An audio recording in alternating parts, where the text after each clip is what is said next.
तो स्टूडेंट्स, आज इस वीडियो में हम लोग अपवर्तन चैप्टर में आगे पढ़ेंगे।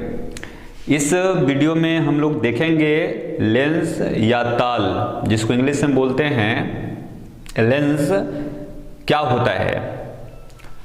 साथ ही साथ हम लोग इसके प्रकार को देखेंगे, लेंस के प्रकार को।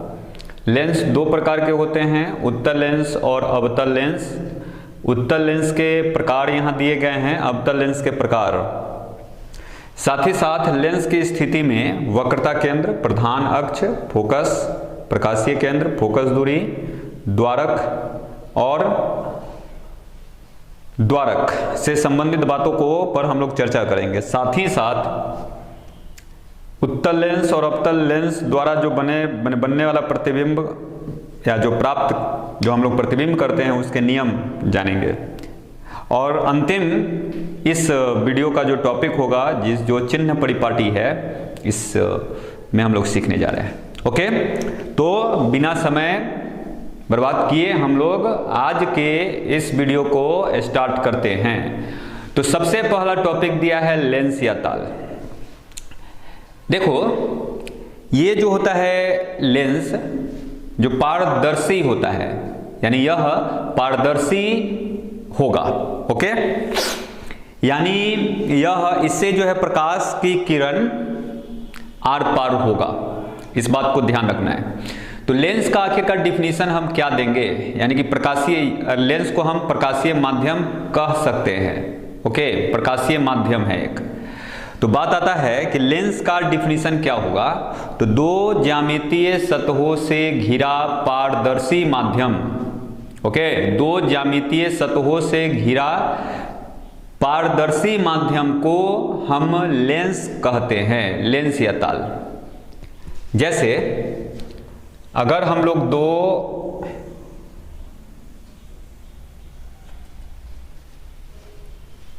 मान के चलो स्फीयर ले लिए एक, और दूसरा एक स्फीयर ले लिए,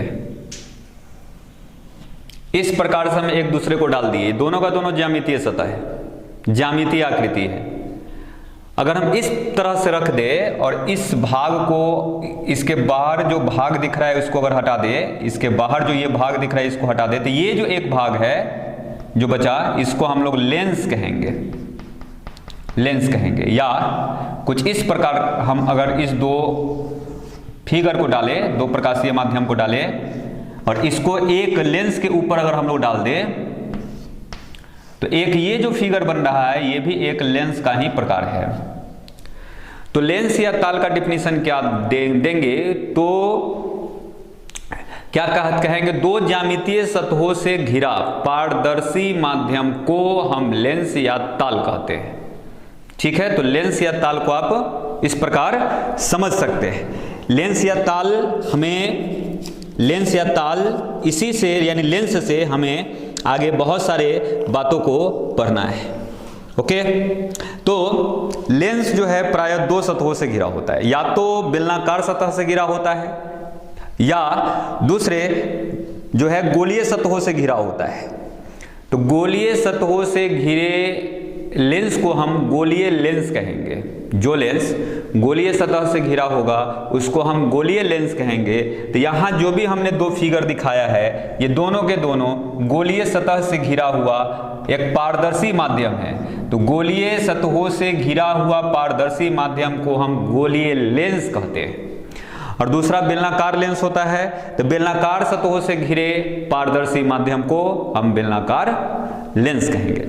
यानी लेंस जो होगा दो तरह का होगा, या तो बेलनाकार होगा नहीं तो गोलीय होगा। तो गोलीय सतह से घिरा हुआ जो पारदर्शी माध्यम होगा उसको हम गोलीय लेंस कहेंगे, और जो बेलनाकार सतह से घिरा हुआ होगा उसको हम बेलनाकार लेंस कहेंगे। ओके, तो चलिए अब हम लोग उत्तल लेंस को समझते हैं। अब आप उत्तल लेंस को कैसे डिफाइन करोगे। ये जो हमने एक फिगर बनाया है, या हम जो ये फिगर बना रहे हैं, ये उत्तल लेंस को रिप्रेजेंट करता है। और साथ ही साथ ये जो हमने फिगर बनाया, ये अवतल लेंस को रिप्रेजेंट करता है। देखो, ये जो सतह आपको दिख रहा है, ये सतह पारदर्शी सतह है, यानी इससे प्रकाश का अपवर्तन होगा, परावर्तन नहीं होगा, अपवर्तन होगा। ये भी जो सतह है पारदर्शी सतह है। ये पूरा का पूरा जो पदार्थ है यह पारदर्शी है, यानी इससे प्रकाश आर पार होगा। लेकिन क्या होगा, तो यहां अपवर्तन की घटना होगी, यानी कि जैसे ही वायु से प्रकाश की किरण इस लेंस पर पड़ेगा तो लेंस में प्रकाश का अपवर्तन की घटना दिखेगा, यानी कि प्रकाश की किरण अपने दिशा से मुड़ेगा। ओके, यह लेंस हो गया।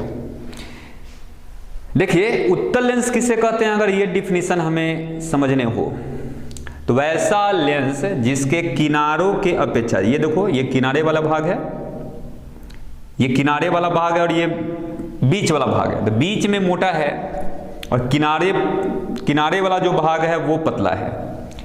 जबकि हम इस लेंस में देखते हैं तो किनारे वाला जो भी भाग है वो मोटा है और बीच वाला जो भाग है वो पतला है। तो हम इस दोनों लेंस को इस प्रकार से डिफाइन कर सकते हैं, वैसा लेंस जिसके किनारों के अपेक्षा बीच में मोटा हो उस लेंस को हम उत्तल लेंस कहते हैं। उत्तल लेंस कहते हैं, यानी जिस लेंस के किनारे के वैसा लेंस जिसका जो किनारों के अपेक्षा बीच में मोटा हो, वैसा लेंस जो किनारे के अपेक्षा बीच में मोटा हो उस लेंस को उत्तल लेंस कहते हैं। जबकि वह लेंस जिसका जो किनारे के अपेक्षा बीच में पतला हो उसको हम अवतल लेंस कहते हैं। अवतल लेंस। तो जैसा कि अवतल लेंस और उत्तल लेंस हम लोग अंडरस्टूड किए होंगे, बात को हमने क्या बताया, उत्तल लेंस किसे कहते हैं, तो वैसा लेंस जो किनारे के अपेक्षा बीच में मोटा हो उस लेंस को हम उत्तल लेंस कहते हैं। और वैसा लेंस जो किनारे के अपेक्षा बीच में पतला हो वैसे लेंस को हम कैसा लेंस कहेंगे, तो अवतल लेंस कहेंगे। चलिए अब हम लोग उत्तल लेंस के प्रकार को देखते हैं। एक उत्तल लेंस का एक प्रकार तो ऑलरेडी ये फिगर जो हमने बनाया वो एक प्रकार को रिप्रेजेंट करता है। दूसरा, इस फिगर से हम इसके प्रकार को समझेंगे। तीसरा, इस फिगर से हम इसके प्रकार को सीखेंगे, समझेंगे। ओके, अवतल लेंस का एक प्रकार तो ऑलरेडी ये है ही, दूसरा प्रकार कुछ ये है और तीसरा प्रकार जो है हमारा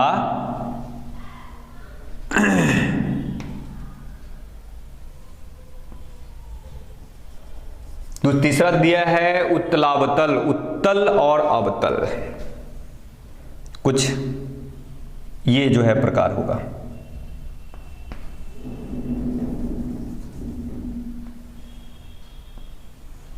ओके, देखिए ये जो है आपको उत्तल लेंस के प्रकार है। बहुत सारी स्थितियां में अलग अलग लेंस का व्यवहार किया जाता है, ये कोई आवश्यक नहीं है उत्तल लेंस हमेशा इसी प्रकार का होगा। बहुत सारे जगह पर इस प्रकार के उत्तल लेंस का व्यवहार किया जाता है, इस प्रकार के उत्तल लेंस का व्यवहार किया जाता है।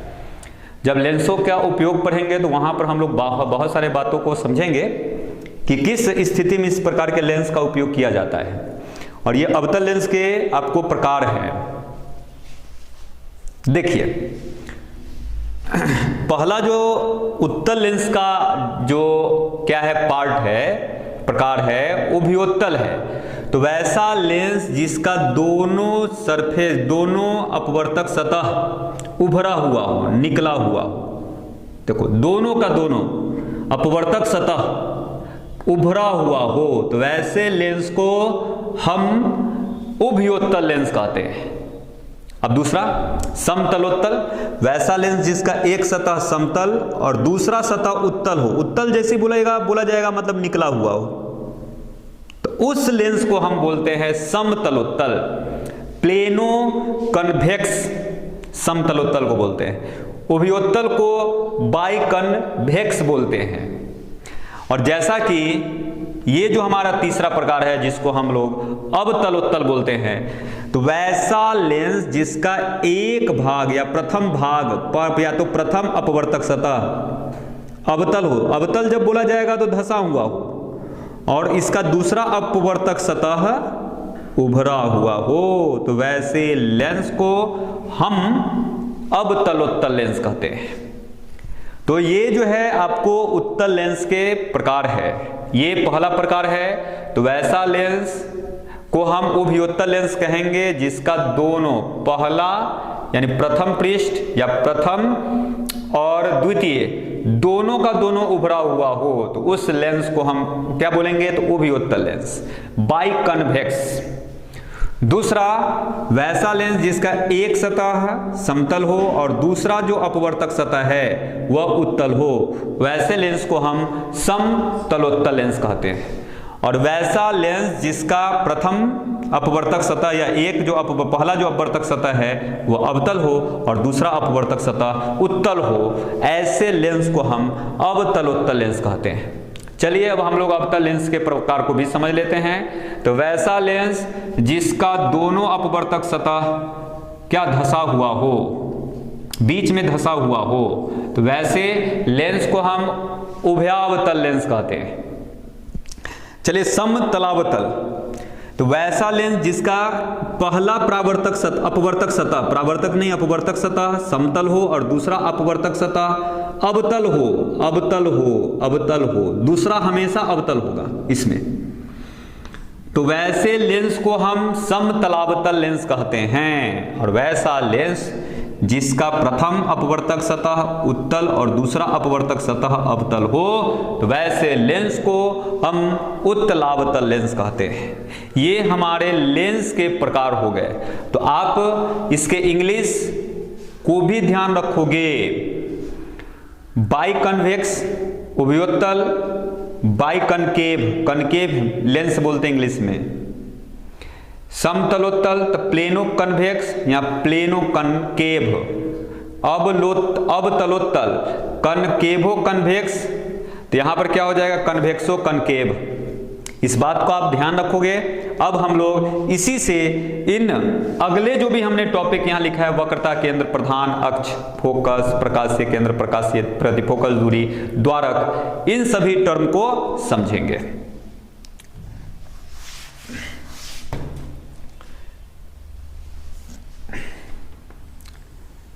लेंस दो ज्यामितीय सतहों से घिरा हुआ एक पारदर्शी माध्यम होता है। जैसा कि ये भी तो किसी न किसी गोले का भाग होगा, ओके। जब ये किसी न किसी गोले का भाग होगा तो इसका तो केंद्र एक होगा, जिसको हम लोग C1 कहेंगे, वक्रता केंद्र। ये भी जो भाग है किसी न किसी गोले का ही है, इसको हम लोग ये भी तो इसका सेंटर ऑफ कर्वेचर होगा, ओके। तो बात आता है, ये जो फिगर अगर हमने बनाया एक लेंस का, तो इसमें दो आपको वक्रता केंद्र होंगे। ये दोनों वक्रता केंद्र को मैं मिला लेता हूं। ये जो दोनों वक्रता केंद्र को मिलाने वाली जो रेखा है, यह काल्पनिक रेखा है, इसी को हम लोग बोलेंगे प्रधान अक्ष। यानी लेंस जो गोलीय सतहों का बना होता है, उसके केंद्र को मिलाने वाली काल्पनिक रेखा को प्रधान अक्ष कहते हैं। अब बात आता है कि सेंटर ऑफ कर्वेचर वक्रता केंद्र। तो यह लेंस की स्थिति में देखो, अगर आपको वक्रता केंद्र का परिभाषा पूछा जाता है तो आप दर्पण या लेंस किसी की स्थिति में आप परिभाषा बता दे सकते हो। तो लेंस जिस गोलीय सतह का बना होता है, उस गोलीय सतह के केंद्र को वक्रता केंद्र कहते हैं। इंग्लिश में हम लोग को ऑलरेडी हम लोगों ने परावर्तन चैप्टर में वक्रता केंद्र को इंग्लिश में क्या बोलते हैं हम लोगों ने पढ़ लिया है, सेंटर ऑफ कर्वेचर, ठीक है। ये हो गए आपको वक्रता केंद्र। तो क्या लिखोगे, वक्रता केंद्र का डिफिनेशन क्या दोगे, तो लेंस जिस गोलीय सतह का बना होता है उस गोलीय सतह के केंद्र को वक्रता केंद्र कहते हैं। चलिए इसको थोड़ा सा हम इसमें पतला लेंस बनाते हैं। ये काफी मोटा लेंस है, अगर हम पतला लेंस का कंसीडर करें तो कुछ ये फिगर हमारे बनेंगे, C1 यहां C2। तो प्रधान अक्ष तो हमने समझ लिया कि दोनों वक्रता केंद्रों को मिलाने वाली जो काल्पनिक रेखा है, उस काल्पनिक रेखा को हम प्रधान अक्ष कहेंगे। फोकस का डिफिनीशन जैसा कि हम लोगों ने ऑलरेडी दर्पण के कंडीशन में पढ़ा था, सेम टाइप से यहां भी देंगे। तो प्रधान अक्ष के समानांतर चलती हुई प्रकाश की किरणें, दर्पण के कंडीशन में था तो परावर्तन के बाद, लेकिन यहां अपवर्तन के बाद जिस बिंदु पर मिलती है, जिस बिंदु पर मिलती है, जिस बिंदु पर मिलती है, उस बिंदु को उस लेंस का मुख्य फोकस कहते हैं। अगर हम इधर से अपवर्तन का घटना करवाए तो इधर भी एक और फोकस होगा, यानी F1 और F2, इसमें भी 2 फोकस होंगे। तो फोकस का क्या डेफिनेशन दोगे, जिसको हम लोग मुख्य फोकस भी कहेंगे? तो लेंस के प्रधान अक्ष के समानांतर चलती हुई प्रकाश की किरणें लेंस से अपवर्तन के बाद जिस बिंदु पर मिलती है या मिलती हुई प्रतीत होती है, उस बिंदु को उस लेंस का फोकस कहा जाता है। अब देखो यहां हमने बात बोला कि मिलती है, तो इस कंडीशन में तो आपको मिलती हुई दिख रहा है, लेकिन मिलती हुई प्रतीत होती है, उसको मैं दिखाता हूं। जब आप इसमें अवतल लेंस में जब अपवर्तन की घटना आप करवाओगे तो क्या होगा, ये फैल जाएगा। ये क्या होगा, जब अंदर जाएगा, अब जैसा कि हमें पता है कि नॉर्मल से दूर हट जाएगा, कुछ इस प्रकार जाएगा, ओके ना, कुछ ऐसे फैल जाएगा अगले किरण। फिर बात आता है एक किरण ऐसे फैल जाएगा, एक किरण फिर ऐसे फैल जाएगा। तो ये तो आपस माने ये तो है कि लेंस से अपवर्तन के बाद फैल गया। तो जब हम इसे पीछे की ओर बढ़ाएंगे ना, तो क्या होगा, एक बिंदु पर, सभी के सभी एक बिंदु पर मिलता हुआ प्रतीत होगा। तो मुख्य फोकस के जिस बिंदु पर मिलता हुआ प्रतीत होगा, उस बिंदु को, इस बिंदु को इस लेंस का प्रधान माने मुख्य फोकस कहेंगे। तो मुख्य फोकस का डिफिनेशन क्या दोगे, तो लेंस के प्रधान अक्ष के समानांतर चलती हुई प्रकाश की किरणें लेंस से अपवर्तन के बाद जिस बिंदु पर मिलती है या मिलती हुई प्रतीत होती है, उस बिंदु को लेंस का मुख्य फोकस कहेंगे। ठीक है, अब हम लोग को बात आता है, हम लोग के पास एक और टर्म है जिसको प्रकाशीय केंद्र कहते हैं, उसको समझते हैं। लेंस के अंदर, ठीक है, लेंस के अंदर प्रधान अक्ष पर स्थित ऐसा बिंदु, लेंस के अंदर प्रधान अक्ष पर स्थित ऐसा बिंदु जिससे प्रकाश की किरण को अगर क्या कराया जाए, होकर गुजारा जाए, यानी ये एक ऐसा पॉइंट होता है, इस पॉइंट से अगर प्रकाश की किरण को गुजारा जाए तो प्रकाश की किरण सीधे गमन करेगी, यानी इस कंडीशन में अपवर्तन की घटना नहीं दिखेगी। या अगर इससे मोटा लेंस हो तो वह किरण निर्गत हो जाएगी। निर्गत किरण का मतलब मैंने समझाया, तो वह आपतित किरण के समानांतर होगी, ऐसा भी पॉसिबिलिटी है। अगर कोई लेंस मोटा ले ले, मोटा लेंस, तो ठीक है, यहां पर जब हम लेंस के अंदर प्रकाश की किरण को प्रवेश कराएंगे तो वो थोड़ा सा मुड़ेगा, फिर क्या होगा, जैसे यदि होगा तो निर्गत जो किरण होगी, ये जो किरण है आपतित किरण, इसके समानांतर हो जाएगी।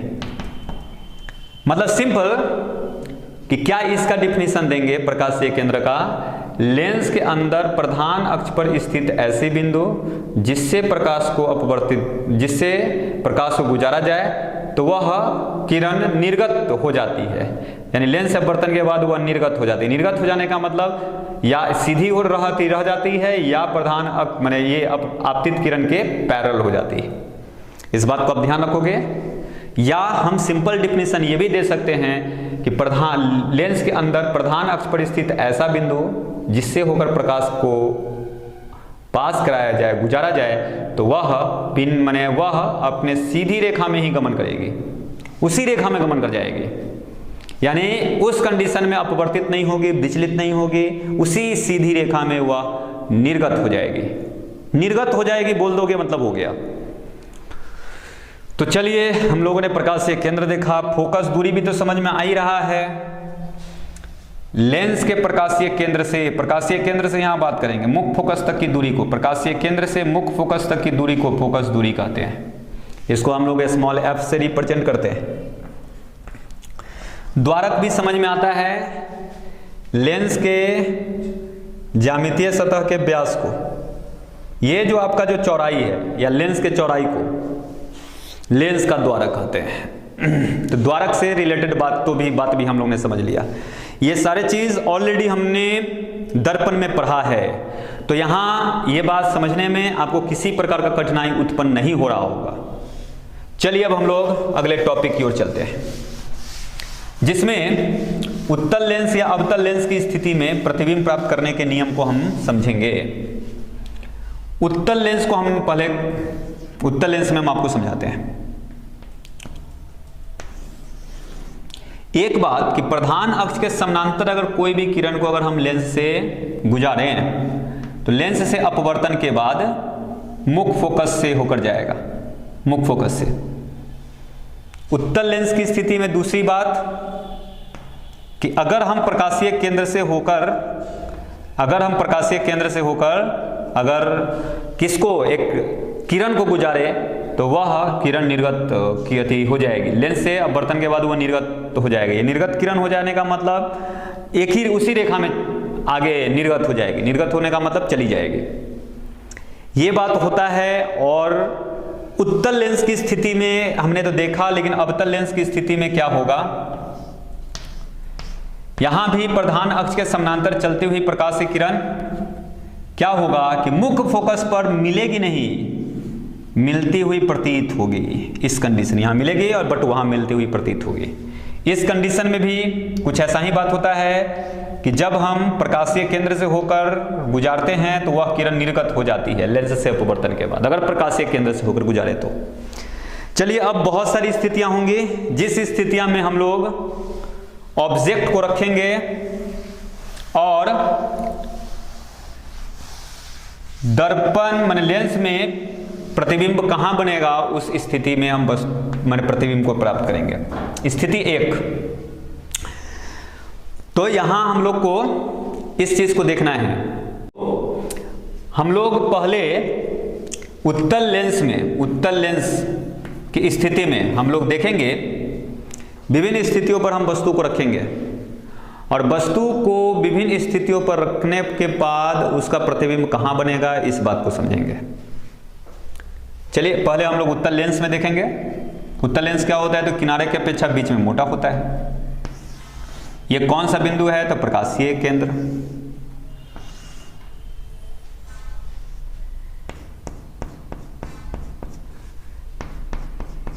देखिए यहां पर 2f बोलते हैं, ये फोकस दूरी के दुगुना दूरी को हम यहां दुगुना दूरी से इसको रिप्रेजेंट कर 2f1, इसको f1 ये हो गया आपको आप माने प्रकाशीय माध्यम या प्रकाशीय केंद्र बोलेंगे, प्रकाशीय केंद्र। ये हो गया f2, ये हो गया 2f2। यहां पर सेंटर ऑफ कर्वेचर के जगह पर हम लोग लिखते हैं प्रकाशीय केंद्र का दुगुना दूरी यानी 2f1। तो हम इस स्थिति में क्या करते हैं, ऑब्जेक्ट को अनंत पर रखते हैं। अनंत पर रखा हुआ ऑब्जेक्ट से लाइट को अगर हम इंसिडेंट करवाएंगे तो क्या होगा, लेंस से अपवर्तन के बाद मुख्य फोकस से होकर जाएगा। और एक बात याद रखना है कि अनंत पर कभी भी कोई भी वस्तु है तो उससे किरण आरेख अगर गुजारना है तो हमेशा प्रधान अक्ष के आपको समानांतर किरण आरेख को दर्शाना है, इस बात को आप ध्यान रखोगे। तो इस कंडीशन में हमने देखा कि प्रतिबिंब कहां बना, तो मुख्य फोकस पर बना। तो हम यूं कहेंगे कि अगर हम वस्तु को उत्तल लेंस की स्थिति में अनंत पर डालेंगे तो प्रतिबिंब कहां बनेगा, तो मुख्य फोकस पर बनेगा। मुख्य फोकस या फोकस लिख सकते हैं, फोकस पर बनेगा। प्रतिबिंब कैसा होगा, तो वास्तविक होगा। वास्तविक कैसा होगा, आकार में छोटा होगा, छोटा होगा, ठीक है। और चौथे स्थिति में हमें इस बात को समझना है कि चौथे स्थिति में क्या देखना है,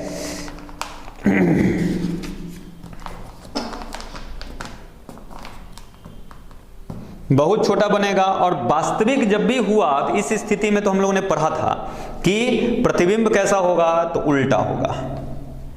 ओके, तो ये हमारी पहली स्थिति है।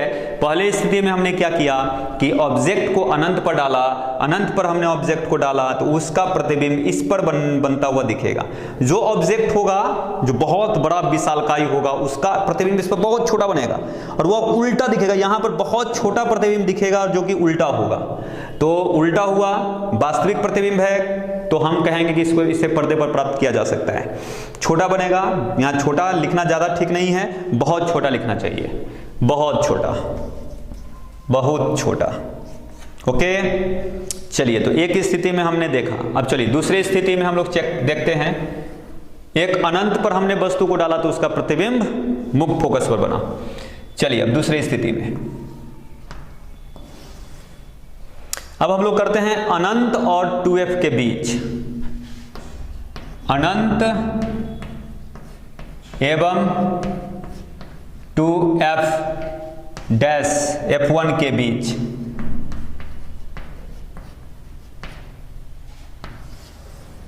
सेम टू सेम सारा चीज आपको अवतल दर्पण के स्थिति में हमने जो काम किया था वही काम यहां भी होगा। हमने बताया था आपको कि अगर लेंस दर्पण में आपने सारा बात समझा है तो यहाँ फिर किसी भी बात को समझने में आपको किसी प्रकार का कठिनाई नहीं होगा। हमें ऑब्जेक्ट को डालना है यहाँ 2f1 से अनंत के बीच, कहीं भी रख सकते हैं। तो लेंस से अपवर्तन के बाद क्या होता है तो मुक्त फोकस से होकर गुजरेगा। चलिए गुजारे। एक हमेशा हमको क्या करना है, ऑप्टिकल सेंटर से होकर एक लाइट को पास कराना है। तो ये कहाँ पर कहाँ प्रतिच्छेद किया, कहाँ एक दूसरे से मिला था, इस बिंदु पर। यही वस्तु का इमेज बनेगा। अगर वस्तु ए बी है इसका image A dash B dash बना। तो इस स्थिति में हम क्या बोलेंगे, प्रतिबिंब कहाँ बना, तो क्या बोलेंगे कि f2 और 2f2 के बीच, या कहेंगे मुक्त फोकस और 2 माने फोकस दूरी के दुगुने दूरी के बीच बना। ठीक है। और दूसरी स्थिति में हम लोग क्या यहाँ पता करेंगे कि वास्तविक है या आभासी, तो प्रतिबिंब वास्तविक है। वास्तविक है तो उल्टा होगा।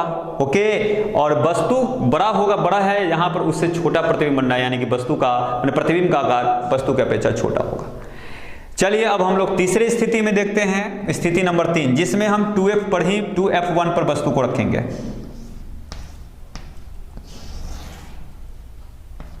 यहां हो गया f1 2f1 f2 2f2। अगर हम किसी ऑब्जेक्ट को 2f1 पर रखें तो लेंस से अपवर्तन होगा तो मुक्त फोकस से होकर जाएगा, उसमें कोई डाउट नहीं है।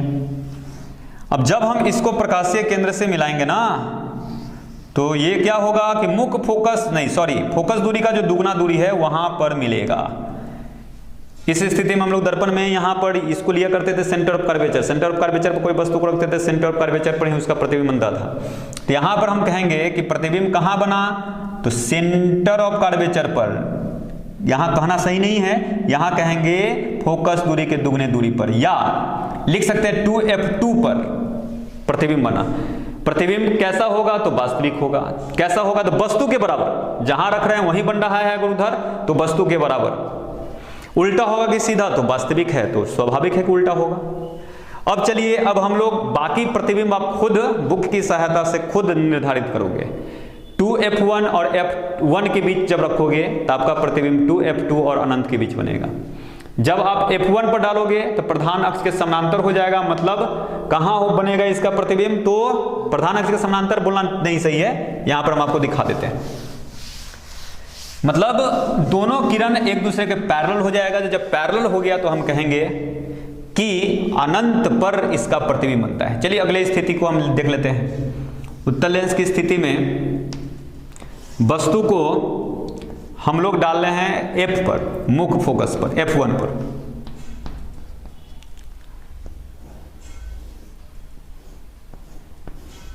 लेंस से अपवर्तन होगा, मुख्य फोकस से होकर जाएगा, और एक हमको प्रकाशीय केंद्र से होकर गुजारना है। तो ये दोनों किरण जो है ना समानांतर हो जाएगी। समानांतर हो गया, इसका मतलब अनंत पर प्रतिबिंब बनेगा। अनंत पर जो प्रतिबिंब बनेगा तो वस्तु की अपेक्षा बहुत बड़ा होगा, उल्टा होगा, वास्तविक होगा। इस बात को अब ध्यान रखना। अब चलिए अब हम लोग लास्ट स्थिति उत्तल लेंस की स्थिति में देखेंगे, जब वस्तु को मुख्य फोकस और कहाँ, तो ये जो पॉइंट है जिसको हम लोग बोलते हैं प्रकाशीय केंद्र, उसके बीच रखते हैं। f1 ये F2, यहां अगर हम वस्तु को डालें, लेंस से अपवर्तन होगा तब मुख्य फोकस से होकर जाएगा। अगर फिर हम प्रकाशीय केंद्र से मिलाएंगे तो दोनों एक दूसरे से माने ये फैल जाएगा, दोनों माने आपस में मिलेगा नहीं। लेकिन जब हम इसे पीछे की ओर बढ़ाएंगे तो एक बिंदु पर मिलता हुआ मालूम पड़ेगा। तो इस स्थिति में क्या हो रहा है, इस लेंस में आभासी प्रतिबिंब बन रहा है, यानी काल्पनिक प्रतिबिंब बन रहा है। तो जब हम वस्तु को F माने मुख्य फोकस और गोलीय माने प्रकाशीय केंद्र के बीच डालते हैं तो उसका प्रतिबिंब उसी ओर बनता है, जिधर वस्तु है उसी ओर बनता है। वस्तु के अपेक्षा बड़ा प्रतिबिंब बनता है। प्रतिबिंब कैसा होता है, तो आभासी, यानी उत्तल लेंस में एक स्थिति है जो वहां अवतल दर्पण में हुआ करता था, यहाँ उत्तल लेंस में होता है।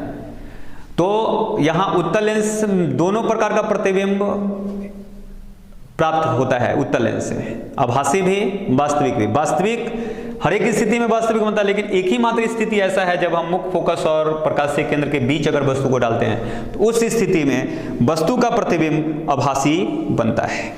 ओके, तो ये सारे चीज एक सारणी में आपको पेज नंबर 53 में दिए हुए हैं, पेज नंबर 53, जिसको आप याद कर लोगे, पेज नंबर 53। बाकी हमने आपको समझाया है, उस बात को आप ध्यान रखोगे।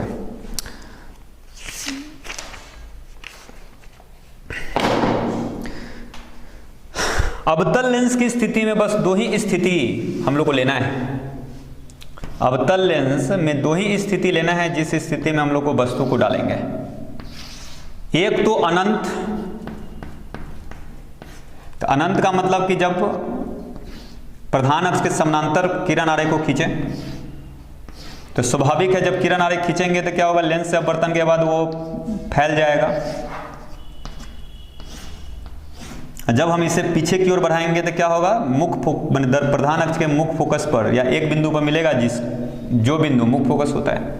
तो हम कहेंगे कि अगर हम अवतल दर्पण की स्थिति में अगर वस्तु को अनंत पर रखें तो उसका प्रतिबिंब मुख्य फोकस पर बनेगा।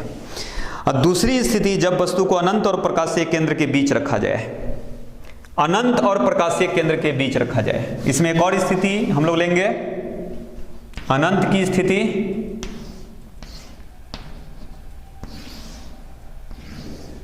बस अनंत, यहां पर ऑप्टिकल सेंटर, प्रकाशीय केंद्र और अनंत के बीच अगर हम कहीं भी वस्तु को डालते हैं तो लेंस से अपवर्तन होगा, फैल जाएगा। इसको हम लोग पीछे की ओर बढ़ाएंगे, यहाँ मुख्य फोकस है इसका, और एक हम लोग को सेंटर ऑफ कर्वेचर से इसको मिलाना है। तो हमेशा क्या होगा, यहां पर एक दोनों कट रहा है, यहाँ सेंटर ऑफ कर्वेचर नहीं से नहीं, इस पॉइंट से हमको प्रकाशीय केंद्र से मिलाते हुए प्रकाश का अपवर्तन करवाना है। ये दोनों जहां कटेगा वहां पर प्रतिबिंब बनेगा। अब देखो, ऑलवेज इस स्थिति में कहीं भी रखो तो इस स्थिति में प्रतिबिंब कहां बनेगा, तो मुख्य फोकस और ऑप्टिकल सेंटर के बीच, यानी प्रकाशीय केंद्र के बीच।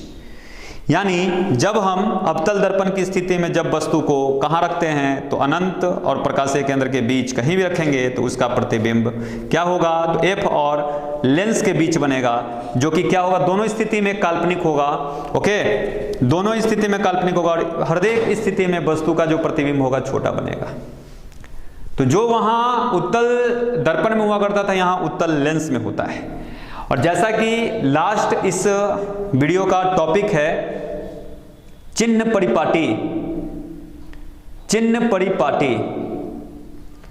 तो चिन्ह परिपाटी ऑलरेडी हम लोगों ने दर्पण में पढ़ा है। वो सारे के सारे चीज यहां पर अप्लाई होंगे कि हमेशा कोई भी दूरी वहां मापते थे तो दर्पण के ध्रुव से, तो यहां दूरी जो मापेंगे तो लेंस के प्रकाशीय केंद्र से आपतित किरण के दिशा में मापी गई सारे के सारे दूरी जो होंगे ऋणात्मक होंगे, और इसके विपरीत दिशा में मापी गई दूरी धनात्मक होंगे।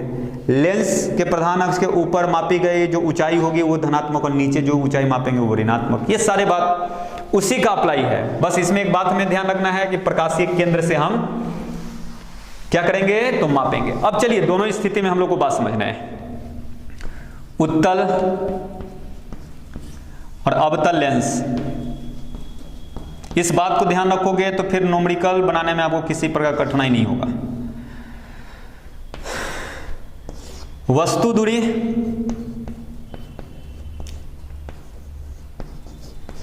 देखिए अगर दर्पण हो अवतल या उत्तल, बात थोड़ा समझना है। अगर कोई भी दर्पण हो तो दर्पण के बाएं तरफ हम लोग ऑलवेज ऑब्जेक्ट को मानते हैं कि ऑब्जेक्ट को हम लोग लेंगे बाएं तरफ, और अगर बाएं तरफ हमने ऑब्जेक्ट को डाला तो दोनों स्थिति में इसका जो दूरी हम लोग लेंगे ऋणात्मक ही लेंगे, ऋणात्मक ही लेंगे। ठीक है, दोनों स्थिति में चाहे उत्तल दर्पण हो, उत्तल लेंस हो, चाहे अवतल लेंस हो, दोनों स्थिति में वस्तु दूरी ऋणात्मक होगा। चलिए वस्तु दूरी के बाद हम लोग अगर बात करेंगे फोकस दूरी की, फोकस दूरी, वस्तु दूरी को हम लोग यू से रिप्रेजेंट करते हैं, फोकस दूरी को स्मॉल एफ से रिप्रेजेंट करते हैं। अगर हम लोग बात करेंगे फोकस दूरी तो ध्यान दीजिए उत्तल लेंस की फोकस दूरी क्या होगा। देखो मेरे प्यारे बच्चों, यहां समझने वाली बातें हैं कि सबसे पहला काम हमें चेक करना है कि किस सरफेस से, पहला जो सरफेस जिससे प्रकाश का अपवर्तन हो रहा है या जिससे प्रकाश गुजर रहा है, वह सरफेस का मुख्य फोकस जिस डायरेक्शन में होगा उसी डायरेक्शन वाले फोकस को हम मुख्य फोकस लेंगे। एग्जाम जैसे देखो यह दोनों फिगर में, अगर हम यहां पर प्रकाश का अपवर्तन करा रहे हैं तो इस सरफेस, पहला सरफेस ये है जिससे प्रकाश का अपवर्तन हो रहा है। अगर कर्व इधर है, घुमा हुआ इधर है, तो स्वाभाविक है कि मुख्य फोकस तो बाएं तरफ होगा। घुमा हुआ इधर है तो इधर ही सेंटर ऑफ कर्वेचर इसका होगा और इधर ही इसका मुख्य फोकस होगा। लेकिन उत्तल लेंस की स्थिति में हम देखते हैं कि इससे प्रकाश का अपवर्तन तो पहला सतह ये है, ये सतह पहला है, तो कर्व सतह ये होगा ना, इस प्रकार से कर्व होगा, तो इसका जो सेंटर होगा वो सेंटर ऑफ कर्वेचर होगा, इसके बीच जो भाग होगा उसको मुख्य फोकस होगा। तो कहीं ना कहीं इसका मुख्य फोकस दाएं तरफ है, दाएं तरफ, तो उस दिशा में कोई भी दूरी हम लोग मापेंगे तो धनात्मक होगा। तो हम कहेंगे कि उत्तल लेंस की फोकस दूरी धनात्मक, उत्तल लेंस की फोकस दूरी धनात्मक, उत्तल लेंस की फोकस दूरी धनात्मक। और अवतल लेंस, देखो इसका जो फोकस दूरी बाएं तरफ और बाएं तरफ कोई भी दूरी मापेंगे तो ऋणात्मक, तो यानी अवतल लेंस की फोकस दूरी ऋणात्मक होगा। इस बात को ध्यान रखना है। फोकस दूरी, अगर उत्तल लेंस का फोकस दूरी बात करेगा तो धनात्मक, या यूं कहे तो उत्तल लेंस की फोकस दूरी वास्तविक होती है और अवतल लेंस की फोकस दूरी काल्पनिक होती है। ओके, अब चलिए हम लोग यहां प्रतिबिंब को देखते हैं। प्रतिबिंब, अवतल लेंस की अगर बात करें तो यहां प्रतिबिंब दूरी हमेशा ऋणात्मक होगा, जबकि उत्तल लेंस में धनात्मक भी प्रतिबिंब दूरी हो सकता है और ऋणात्मक भी प्रतिबिंब दूरी हो सकता है। वो प्रतिबिंब कैसा बनेगा उस पर निर्भर करता है, क्योंकि उत्तल लेंस दोनों प्रकार का प्रतिबिंब बनाता है, अब माने वास्तविक और आभासी दोनों। इसीलिए अगर वास्तविक प्रतिबिंब बनेगा तो उस कंडीशन में प्रतिबिंब दूरी पॉजिटिव लेंगे। अगर आभासी प्रतिबिंब बना, यानी कि जिधर वस्तु है उधर ही प्रतिबिंब बना, तो उस स्थिति में प्रतिबिंब दूरी हम लोग ऋणात्मक लेंगे। तो कुछ स्थितियां दिया था जो कि हमने आपको समझाया कि उत्तल लेंस और अवतल लेंस दोनों स्थिति में वस्तु दूरी हम लोग को क्या लेना है, ऋणात्मक लेना है। उत्तल लेंस की फोकस दूरी धनात्मक लेना है और अवतल लेंस की फोकस दूरी ऋणात्मक लेना है। अवतल लेंस की स्थिति में प्रतिबिंब दूरी ऋणात्मक होगा। ओके, और इस स्थिति में दोनों, माने इस स्थिति में प्रतिबिंब जो होगा दोनों होगा पॉजिटिव और नेगेटिव दोनों। उत्तल लेंस की स्थिति में, उत्तल लेंस में काल्पनिक प्रतिबिंब बनाने की स्थिति में, ठीक है ये बात हमने आपको समझा दिया। तो इस प्रकार से चिन्ह परिपाटी में जो इंपॉर्टेंट तथ्य था हमने उसको, इस लेंस में जो भी इंपॉर्टेंट चीज था हमने आपको समझा दिया। तो आज इस वीडियो में आज इतना ही। अब नेक्स्ट वीडियो में हम लोग कोशिश करेंगे कि इस लेसन को भी समाप्त कर ले। ओके, तो आज का वीडियो यहीं समाप्त होता है, फिर हम लोग नेक्स्ट वीडियो मिलेंगे। तो इसके लिए धन्यवाद।